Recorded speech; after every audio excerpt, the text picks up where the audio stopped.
ప్రతి సంవత్సరము చాలా సినిమాలు రిలీజ్ అవుతుంటాయి. పోతుంటాయి. కానీ అందరికి రీ అందరికి రీచ్ అవ్వాల్సిన కొన్ని మంచి సినిమాలు మాత్రం రీచ్ అవ్వలేకపోతుంటాయి. అలా అవ్వలేక అందరికి రీచ్ అవ్వలేకపోయిన సినిమా 'చిదంబరం.'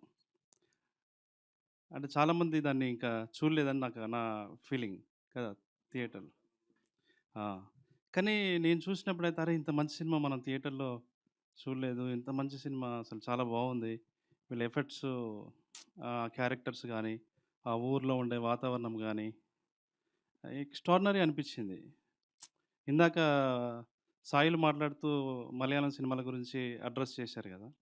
నిజంగా మన సినిమాలు గూడా చాలా నావెల్టీతో ఉన్న సినిమాలు చాలా వస్తూ ఉంటాయి. అందులో ఇదొక మంచి సినిమా అనిపిచ్చింది నాకు. ఎందుకంటే లోకంలో చాలామంది వ్యక్తులు కన్ను సరిగ్గా లేదనో, ముక్కు సరిగ్గా లేదనో, కాళ్ళు సరిగ్గా లేదనో, ఒక ఇన్ఫియారిటీ కాంప్లెక్స్‌తోని ఆహ్, కాన్ఫిడెన్స్‌ని కోల్పోయి, జీవితంలో సాధించాల్సిన విజయాలని సాధించలేక, జీవితంలో ఉన్నటువంటి బ్యూటీని అనుభవించలేక, అనేక మంది వాళ్ళ జీవితాల్ని ఆహ్, అలాగే ఇన్ఫియారిటీ కాంప్లెక్స్‌తోనే బతికేస్తా ఉంటారు. అన్నీ అవయవాలతో సరిగ్గా పుట్టడం ఎంత సహజమైన విషయమో, ఏదో ఒక లోపంతో అలా పుట్టడం గూడా సహజమైన విషయమే. నిజమైన వైకల్యం అంటే వ్యక్తిత్వం లేకపోవడము అనేది ఈ సినిమాలో చూపిచ్చారు. చాలా అద్భుతమైనటువంటి సినిమా ఇది. ఇలాంటి సినిమాని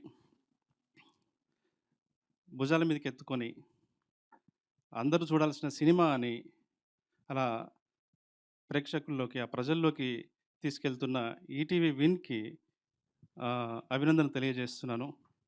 ఇలాగే అంటే ఇలాంటి ఫిల్మ్ మేకర్స్‌కి అంటే ఒక సాయిలు గావచ్చు, లేకపోతే ఈ డైరెక్టర్ గావచ్చు, వినయ్ గావచ్చు, లేకపోతే ఒక ఆదిత్య హాసన్ గావచ్చు.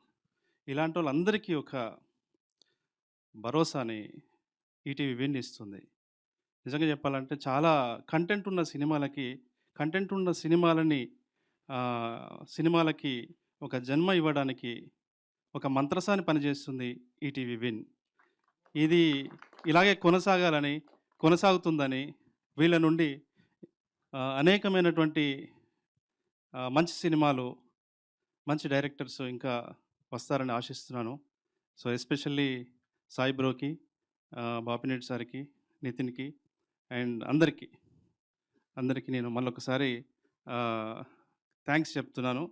అంటే ఈ డైరెక్టర్స్ అందరి తరపున. సో, ఈ సినిమా అందరూ చూడండి. Thank you.